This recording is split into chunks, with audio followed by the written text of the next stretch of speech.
마지막으로 GDB라는 디버거를 살펴보겠습니다. 그 전에 디버거라는 것이 무엇인가 간략히 요약해서 언급하겠습니다. 디버그 혹은 디버깅이라는 것은 여기 있는 것처럼 프로그램에서의 오류를 찾아내는 과정이라고 할 수 있습니다. 여러분은 이미 이제 프로그래밍 세계, 개발자의 세계에 이제 발을 디딘 만큼 지금 얘기하고 있는 개발 도구를 아주 많이 써야 되는데요. 그 중에서도 모든 게 다 중요합니다만은 디버거는 아주 중요한 도구가 되겠습니다. 혹자는 이렇게 얘기를 합니다. 물론 저도 거기에 동의를 하는데요.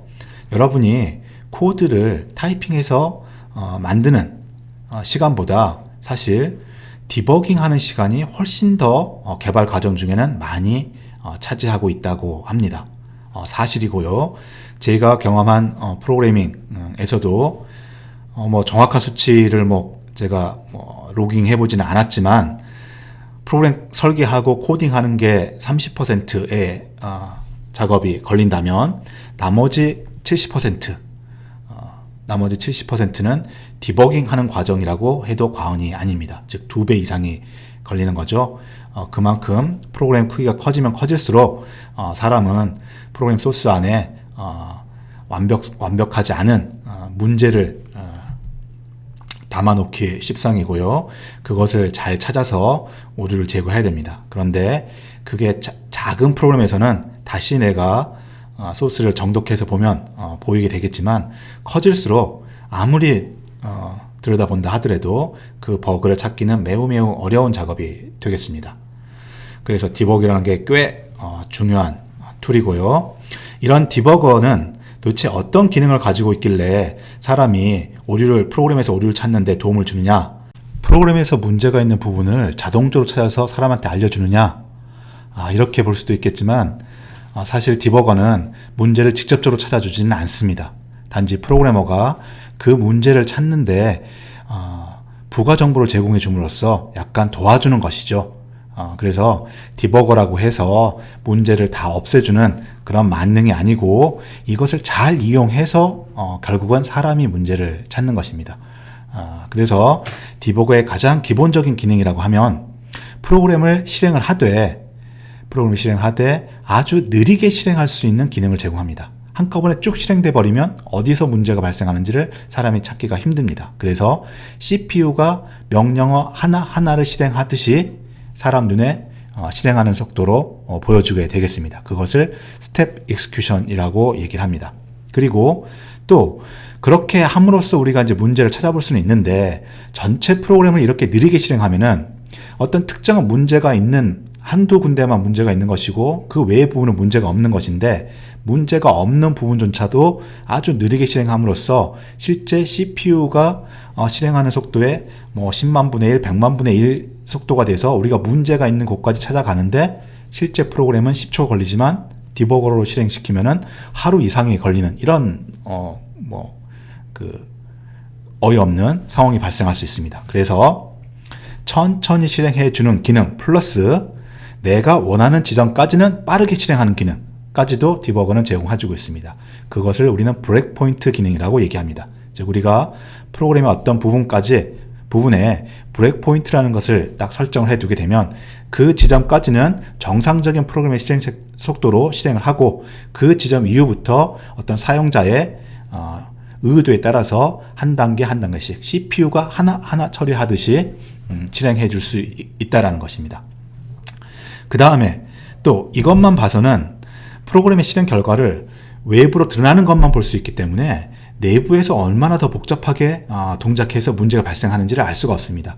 대부분의 문제는 화면상에 나타나는 데서 문제가 보이는 것이 아니라 프로그램 내부에서, 즉 CPU와 메모리 사이에서 발생하는 어떤 원인에 의해서 또는 현상에 의해서 문제가 종국적으로 발생하게 되는 것입니다. 그래서 또 일반적인 프로그램을 실행시키면 그것을 볼 수 없기 때문에 디버거가 제공해주는 또 아주 기본적인 기능이라는 게 무엇이냐면은 어떤 필요한 위치에서 시스템의 내부, 즉 메모리와 CPU의 상태를 프로그래머, 사람한테 보여주는 기능을 가지고 있습니다.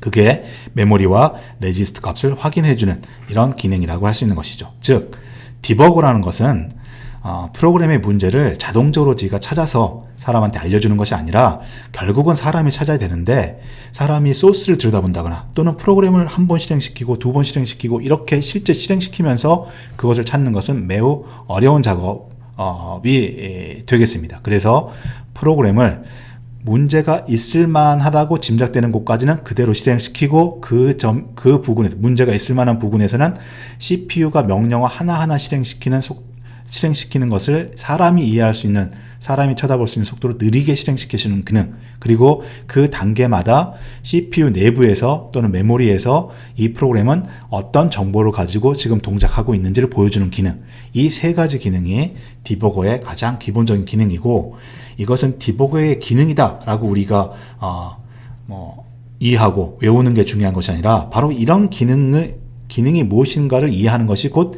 디버깅을 잘하는 가장 기본적인 첫 출발점이 되겠습니다. 서론이 좀 길었습니다만은 GDB를 소개를 하자면은 역시 GNU 디버거라는 뜻입니다. 그래서 GNU에서 작성한 코맨드 라인 상에서 동작하는 디버거이고요. 비록 코맨드 라인 상에서 동작하기 때문에 여러분이 잠깐 실습해 보면 알겠지만 사용하기에는 매우 불편합니다.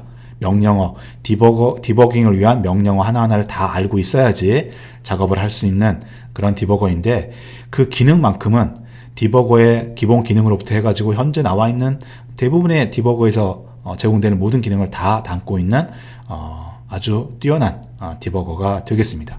그리고 리눅스 환경에 따라서는 그 GDB를 밑바닥에 깔고 그래픽 환경을 위에 더 씌워놓은 프로그램도 제공되기 때문에 여러분 개발 환경에 따라서 선택해서 쓰셔도 되겠습니다. 앞에서 앞에서 GCC에서도 언급한 것처럼 사실 코맨드 라인 툴들을 잘 사용하는 사용법을 익힌다는 뜻은 이 명령어에서 제공해주는 옵션 혹은 이 명령어 안에서 실행되는 어떤 내부 명령어들을 많이 아는 것입니다. 그래서 GCC 컴파일러는 옵션을 많이 아는 것이고요. GDB는 GDB 안에서 사용되는 명령어를 많이 아는 것이 되겠습니다. 그래서 일단 GDB라는 툴을 이용해서 디버깅을 하려면 먼저 컴파일 할 때 G라는 옵션을 포함해서 컴파일 해야 됩니다. 이제 이 이유는 우리가 컴파일을 할 때 비록 CPU가 이해하는 단위로 실행을 하면서 정밀하게 컴파일을 하긴 하지만 그것이 실제 C 소스에서 어떤 부분에 해당하는지를 우리가 모르면 컴파일된 기계어만 보고서는 프로그램의 내용을 이해하기가 좀 힘듭니다. 그래서 대부분의 컴파일러에서는 사람은 프로그램 소스를 보고 디버거는 CPU의 명령어 단위를 쫓아가면서 디버깅을 하게 됩니다. 그래서 CPU의 명령어 단위 기계어와 소스 프로그램의 한 줄 한 줄과를 연결시켜주는 그 정보가 바로 디버깅 정보라는 것으로서 GCC에는 G 옵션을 주는 경우에 포함이 되게 되어 있습니다. 최종적으로 프로그램 만들 때는 이것들은 부가적인 정보로서 프로그램 크기가 커지기 때문에 빼는 게 맞습니다만은 프로그램 개발 과정에서는 항상 넣어놓고 언제든 디버깅을 편하게 할 수 있어야 되겠습니다. 자, 그래서 여기 이제 간단히 몇 개의 주요한 GDB 명령어들을 보여주고 있는데요. 먼저 우리가 쉘상에서 GDB라고 명령을 치고 그 뒤에 내가 디버깅할 프로그램, 즉 실행 파일입니다. 실행 파일을 치게 되면 이 실행 파일을 이용해서 디버깅을 시작하게 되는 겁니다. 디버깅의 가장 기본적인 단위는 프로그램을 실행을 하는 것이고 그 프로그램을 CPU 명령어 하나하나 단위로 실행하는 것이라고 했죠. 그래서 내부 명령을 보면 그냥 프로그램을 치게 되면 바로 실행이 되는데 GDB라는 명령어 뒤에다가 프로그램을 치게 되면 일단 프로그램이 로딩만 되고 실행되지 않는 상태로 GDB 명령어를 보게 됩니다. 그래서 여기서는 쉘 프롬프트이고 그 다음부터는 GDB 프롬프트가 보이게 됩니다. 이 이후에 run이라고 치게 되면 바로 그냥 프로그램이 그냥 우리가 코맨드 라인에서 실행했던 것처럼 쭉 실행돼 버립니다. 그러면은 디버깅은 되지 않겠죠. 그래서 우리가 기본적으로 디버깅을 할 때는 브레이크 포인트를 걸어두고 그 브레이크 포인트까지 쭉 실행한 이후에 한 단계 한 단계씩 스텝으로 실행되는 것이 디버깅의 기본적인 절차가 되겠습니다. 그래서 브레이크라는 명령을 치고 브레이크 포인트를 설정할 수 있는데 어떤 함수 또는 프로그램 소스에서의 라인 혹은 메모리의 어떤 위치를 지정해 주게 되면 그 위치까지는 정상적인 속도로 프로그램이 실행되고 그 브레이크 포인트 위치에 CPU가 멈춰 있게 됩니다. 그리고 뒤에 아래에 있는 것처럼 step이라는 명령을 치면 이번에는 CPU 명령어 하나씩을 이 GDB가 실행시켜 주는 것이죠. 그래서 느리게 실행하면서 프로그램이 어떻게 동작하는지 우리가 살펴볼 수 있겠습니다. 그때 변수의 어떤 값을 알고 싶다. 이 시점에서 변수의 값, 즉 메모리의 값을 알고 싶을 때는 디스플레이하고 변수 이름을 적을 수가 있는 것입니다. 그리고 이것은 그래픽 환경이 아니라 터미널 환경이기 때문에 매번 이렇게 명령어를 치고 그에 해당하는 결과만 화면에 표시되는데요. 소스, 지금 현재 디버깅하는 곳의 소스를 알고 싶다 그러면 리스트를 치게 되고, 지금 디버깅하고 있는 소스에 해당하는 기계어 코드를 알고 싶다라고 하게 되면 disassembly라는 명령을 칩니다. 단축 명령으로 dis us 이렇게 읽어야 되나요?